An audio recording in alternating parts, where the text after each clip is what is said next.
दोस्तों आज सीमा को देखा, बल्कि मैं अभी दिखाऊंगा। सीमा की वीडियो मैंने देखी, मैं बहुत रोया। इससे पहले मैं सोच रहा था कि सीमा झूठ बोलती है, लेकिन जब सीमा की मैंने ये वीडियो देखी मैं इतना रोया हूँ ना, यकीन करें। मेरे पास रुमाल है, वो बिल्कुल भीग चुका है।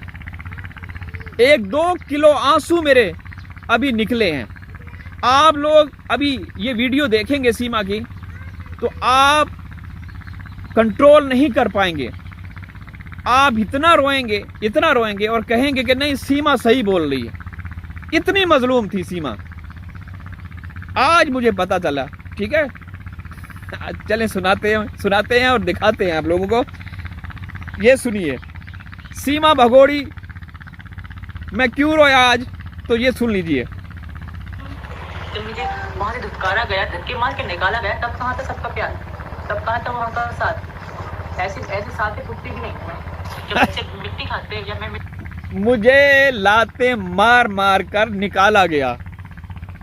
सीमा कहती है मुझे लाते मार मार कर निकाला गया, मुझे किक आउट किया गया। कितनी झूठी है दोस्तों।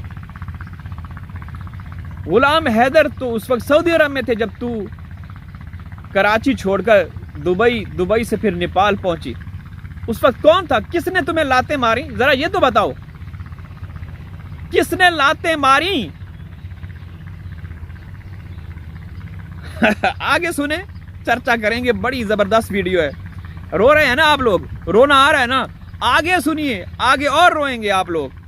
वहाँ पाकिस्तान का माहौल है, तो अकेली औरत रह सकती है, अकेली औरत निकल सकती है, कमा सकती है? नहीं। अगर कमाने को भी चाहती तो मेरे बच्चे छोटे थे।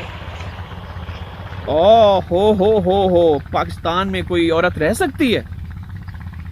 पाकिस्तान में कोई औरत रह सकती है? भाई सीमा बता रही है, पाकिस्तान में ये जो खवातीन रह रही हैं, तुम्हें छोड़कर तू भगोड़ी बने, तो वो कैसे रह रही हैं? उनको क्या दिक्कत है जो तुम्हें बहुत ज्यादा दिक्कत थी? तुम्हें यहाँ कराची छोड़ना पड़ा, पाकिस्तान छोड़ना पड़ा। सीमा बताओ। आगे सुने, इसकी बकवास सुने। तो कोई सहारा नहीं था, बच्चे छोटे थे, एक की कमाई से भाग गए, रोजगार भी नहीं था। भूखे मर रहे, मर्द भूखे मर रहे हैं, औरत कहाँ से कमाई से? ओए होए, मर्द भूखे मर रहे हैं तो औरतें कहां से कमाएंगी? तो तू सीमा कमाने के लिए गई थी। तूने जितने लोगों को चूना लगाया है वो तो सारे मीडिया के सामने आए हैं। किसी से तूने मोबाइल लिया, किसी से लैपटॉप लिया, किसी को बोला कि भाई मेरे पति जो हैं वो अगले महीने आने वाले हैं सऊदी अरब से, मुझे 20,000 रुपये कर्जा दे दो, मैं तुम्हें वापस कर दूंगी। किसी से 5,000, किसी से 10,000, किसी से मोबाइल लिया। तो कैसे भूखे मर रहे थे? औरतें भूखे मर रही हैं। अल्हम्दुलिल्लाह पाकिस्तान में इतनी खुशहाली है। तुम लोग आटे की बात करते हो ना, आटा यहाँ पे इंडियन 20 रुपए किलो है। 20 रुपए किलो, 20 रुपए किलो। अगर ये बात झूठी हो, आप ऑनलाइन सर्च कर लें। तुम झूठे मकार और कमजर्फ सुअर की औलाद बैठ के ये कहते हो कि 100-150 रुपये। हम लोग खुशहाल हैं अपने मुल्क में। यहाँ क्या है जो सीमा वहाँ पे आप लोगों को बता रही है, तो आप लोग ये कह रहे हैं कि सीमा सही कह रही है। आगे सुनिए, रोना नहीं है सीमा की बातों पे। टीवी औरत नहीं थी कि गिरा हुआ काम करती, न हूँ तो कुछ भी कहते। मैंने कभी खुद शादी करी। मतलब कहती है कि मैं गिरी हुई औरत नहीं थी कि मैं कोई गिरा हुआ काम करती, ना मैं करूँगी। तुमसे किसने पूछा कि तू गिरी हुई है? तुझसे किसने पूछा कि तू कोई गिरा हुआ काम करने वाली है? कहती कि ना मैंने कभी गिरा हुआ काम किया, ना मैं करूंगी। क्यों ये कह रही है? इसको क्यों बोलना पड़ा? क्योंकि गिरी हुई औरत है। इसने धोखा दिया, मकारी की, अयारी की, चालाकी की। 420 औरत यहां बैठे बिठाए इसको 70-80 हज़ार रुपये महीने के मिलते थे, और ये वहां जाकर जब इसको देखा, जब इसको जमानत मिली, बेल मिली, तो रबूपुरा में जो घर है वो झोंपड़ी नुमा, वो जो चकला टाइप का गंदा सा घर है, वहाँ पे वो पत्थर तोड़ रही थी। रोड़े जिसको बोलते हैं हम पंजाबी में, रोड़े वट्टे। वो तोड़ रही थी। तेरी औकात तो ये है। अच्छे भविष्य के लिए गई थी, बेहतरीन भविष्य के लिए गई थी। आगे सुनिए, आगे क्या कहती है कि बच्चों के लिए खाने के लिए था कुछ नहीं। और यहाँ के कानून, यहाँ की अदालतें सबकी सुनती हैं, मेरी भी सुनी जाएगी, मेरे बच्चे की तरफ देखा जाएगा। घुट घुट के मार देंगे पाकिस्तानी इनको, तो ये बच्चे बच्चे कह रहे हैं घुट घुट के मार देंगे। हाँ, यहाँ की अदालतें सुनेगी, मेरे बच्चों की तरफ देखा जाएगा, भारतीय कानून, भारतीय संविधान मेरा साथ देगा। वहां तो इनको घुट घुट के मार देंगे पाकिस्तान में। ये तुम्हारे घर में 3 लोग घुसे थे, एक राजस्थान से आया था, एक गुजरात से आया था जिसने तुम्हारी जान लेने की कोशिश की, और एक रबूपुरा एक मकामी लोकल था। वो कैसे तुम्हारे घर में घुसे? वो तो हिंदुस्तान था। तुम या तुम्हारे जो बच्चे हैं या हैदर भाई के जो बच्चे हैं वो पाकिस्तान में महफूज है या हिंदुस्तान में महफूज है?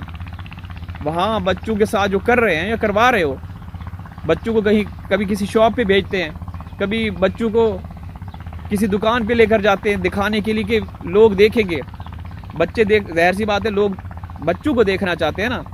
जब इनके व्यूज़ नहीं आते तो इन बच्चे दिखाना शुरू कर देते हैं ताकि लोग देखें और व्यूज़ आएँ। लख दिल लानत तुम लोगों के ऊपर। आगे सुने।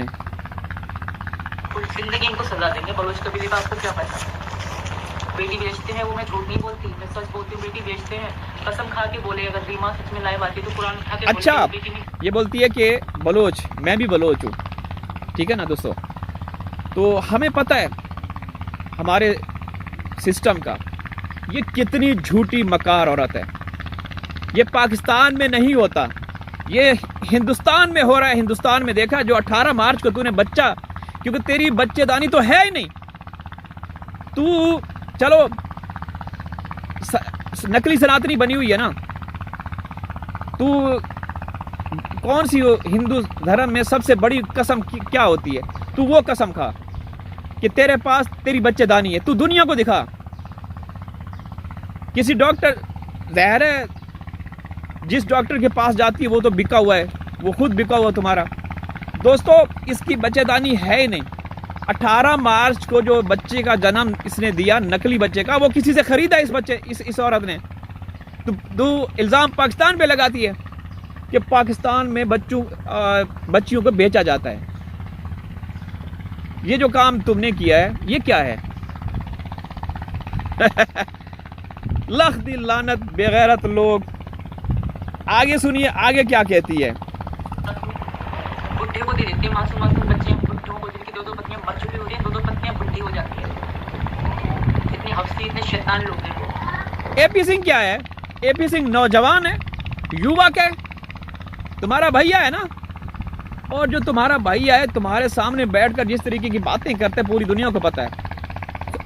खुद भारतीय कहते हैं कि ये दिन में भैया और रात में सैया। बेगैरत। अल्लाह हाफिज।